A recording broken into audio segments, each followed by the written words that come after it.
The moment her progress was checked, she promptly capsized. Perry was overwhelmed.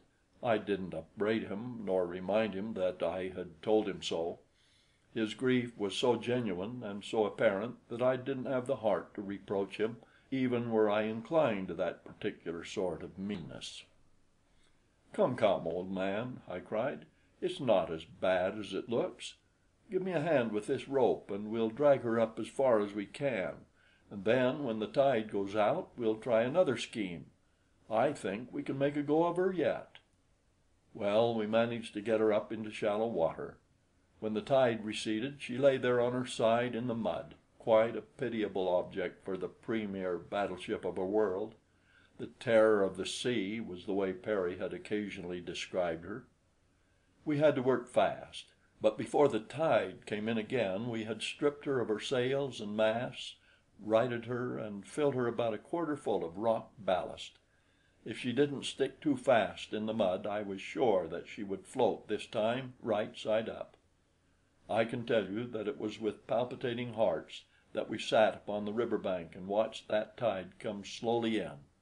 The tides of Pellucidar don't amount to much by comparison with our higher tides of the outer world, but I knew that it ought to prove ample to float the Sari. Nor was I mistaken. Finally we had the satisfaction of seeing the vessel rise out of the mud and float slowly upstream with the tide.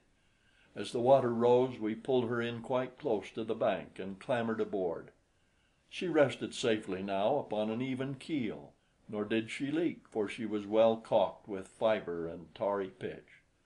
We rigged up a single short mast and light sail, fastened planking down over the ballast to form a deck, worked her out into midstream with a couple of sweeps, and dropped our primitive stone anchor to await the turn of the tide that would bear us out to sea.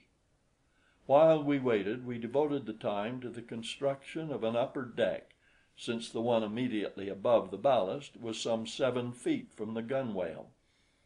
The second deck was 4 feet above this.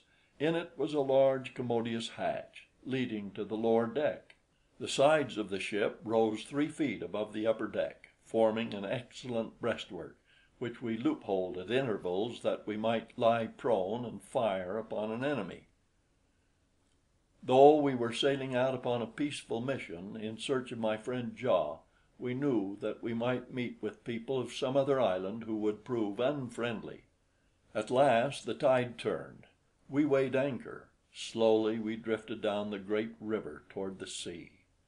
About us swarmed the mighty denizens of the primeval deep, Plesiosauri and Ichthyosauria, with all their horrid slimy cousins, whose names were as the names of aunts and uncles to Perry, but which I have never been able to recall an hour after having heard them.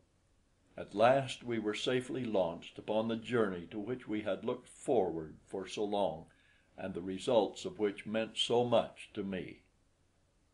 End of chapter 3.